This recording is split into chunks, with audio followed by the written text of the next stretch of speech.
You're watching Gold Rush in a Rush, and we're recapping the Season 7 episode, Excavator Down. So what happened?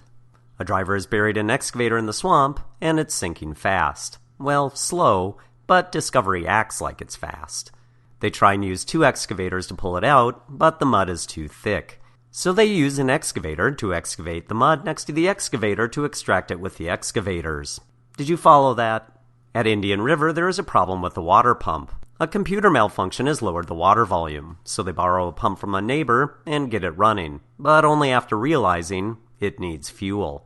Time for a clean-out. Rick finds 106 ounces. Parker finds 116.8 ounces. They're happy, but determined to find more. With the dredge out of action, it's time to turn to Monica's claim. You know, the claim they've never mentioned even once before last week. But her wash plant is missing pieces and needs to be dragged into place. Isn't it a little late in the season to still show us wash plant dragging? But they do, and then level it with a dozer and a pipe layer. If you like your action slow and boring, you're in heaven. They then convert the pipe layer into an excavator by replacing the arm. But a bolt is stuck, so they use a hydraulic ram to remove it. It doesn't work, and then it does. They try and start the wash plant, but a hose connection breaks. They act like it's a tragedy, but it's fixed, and all is well. Hugs for everyone.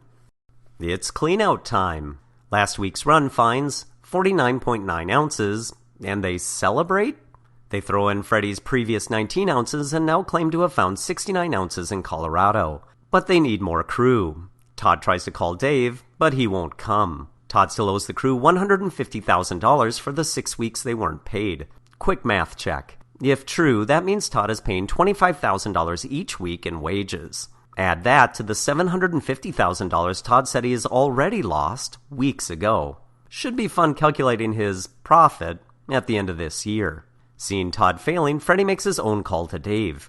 Meanwhile, rocks are building up and jamming on the grizzly bars. They try and clear them, but one gets through and tears the belt. Suddenly, and unexpectedly, we hear horns honking in the distance. It's the old Hoffman crew. Oh, I didn't see that coming. For some reason, they all stare menacingly at each other, and Todd wonders aloud what they're doing there. And then, we fade to black. Tune in next week when I wonder aloud what I'm doing here. And don't forget to watch the previous episodes of Gold Rush in a Rush.